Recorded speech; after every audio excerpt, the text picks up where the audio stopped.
सुरक्षा बचाउ अभियानमा जोडिनु भएको यहाँहरू सबैलाई म हार्दिक नमस्कार व्यक्त गर्न चाहन्छु। अँध्यारो भयो भनेर एक थरी मान्छेले अँध्यारोलाई सराप्छन्, अर्को थरी मान्छे हुन्छन् जुन अँध्यारो भयो भने मोमबत्ती बाल्छन्। हामी समाजका मान्छेहरूले के सोच्यौं भने सुदीक्षा मगरको परिवारमा अँध्यारो छाएको छ, हामीले अँध्यारो छायो भनेर चिन्ता मात्र व्यक्त गर्नु हुँदैन, एउटा मोमबत्ती बाल्नुपर्छ भनेर यो समाजले मोमबत्ती बाल्ने अभियान सुरु गर्यो। त्यो अभियानमा संयोजन मोहन कार्कीले गर्नु पर्यो, वडाध्यक्ष प्रजा ढुङ्गानाले साथ सहयोग दिनुभयो र समाजका सबै महानुभावहरू यसमा जोडिनु भयो।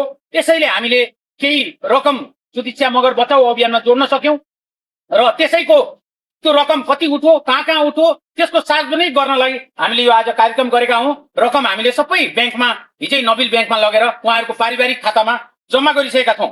यो सन्दर्भमा परिवारलाई पनि भन्न चाहन्छु, गीता मगर यो गाउँ ठाउँको हुनुहुन्छ, उहाँको नातिनी आफैले उहाँले पाल्नु भएको थियो, उहाँका बुवा आमा लगायत सबैलाई भन्न चाहन्छु तपाईहरु पनि नआतिनुहोस्। समाज छ, हामीले राज्यले के सहयोग गर्न सक्छ त्यहाँ पनि हामीले दबाब दिनुपर्छ र गाह्रो अप्ठ्यारो जे पर्छ हामी गरौँला। तर अहिले दैनिक रूपमा अहिले जति सहयोग सङ्कलन भयो यो चाहिँ हामीले आज सार्वजनिक गर्छौं र यो जारी छ र यस क्रममा स्वदेशदेखि विदेशसम्म सबैजनाले जति यसमा सहयोग गर्नु भएको छ, म जति क्युआर गरेर ब्याङ्क मार्फत नगद जो सहयोग दिनुभयो सबैमा यो समाजको तर्फबाट हाम्रो अभियानको तर्फबाट म हार्दिक धन्यवाद व्यक्त गर्न चाहन्छु।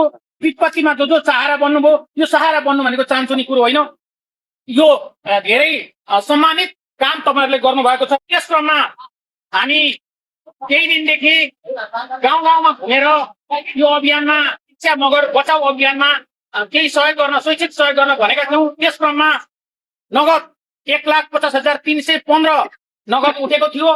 त्यो पैसा हिजो हामीले ब्याङ्कमा सुदीक्षा मगरको सानी आमा, सुदीक्षा मगरको मम्मीको बहिनी, उहाँको नाममा रोजिना धिरिङसिङ मगर उहाँको नाममा रहेको खातामा त्यो पनि जम्मा गर्यौं र हामीलाई यो अभियानमा अर्को साथ दिनु भएको छ अमेरिका निवासी हाम्रा भाइहरू युवराज कार्की, सागर थापा र धीरज कार्कीले एभरेस्ट फन्ड मार्फत सहयोग जुटाएर 51,000 पठाउनु भएको थियो। यो एभरेस्ट फन्डको संयोजक सुनिल थपलिया हामीसँगै यहाँ हुनुहुन्छ, उहाँहरूले पनि उहाँदेखि पठाउनु भएको थियो। यसै गरी सरोज उप्रेतीले आफ्ना बुवा पूर्णचन्द्र र आमा राधादेवी उप्रेतीको नाम रहने गरी बेलायतबाट 20,000 पठाउनु भएको थियो। अरू पनि यस्तो धेरै सहयोगहरू छ। मैले अहिले हामी फेसबुक मार्फत सबै सहयोग सार्वजनिक गर्छौं। यो क्युआरबाट हाम्रो अभियानमा जोडिएर, क्युआरबाट त अरूबाट पनि धेरै ठाउँमा पैसा पठाउनु भयो, तर हाम्रो अभियानमा जोडिएर हामी पैसा पठाउँछौं। कहाँ पठाउँ भनेपछि हामीले परिवारकै क्युआर दिएका थियौं, हामीले निजी प्रयोग खाता कहीँ प्रयोग गरेको छैन। अनि त्यो क्युआरमा यो अहिले मैले भनेको 20,000 सहित जम्मा 27,000 रुपियाँ जम्मा भएको छ।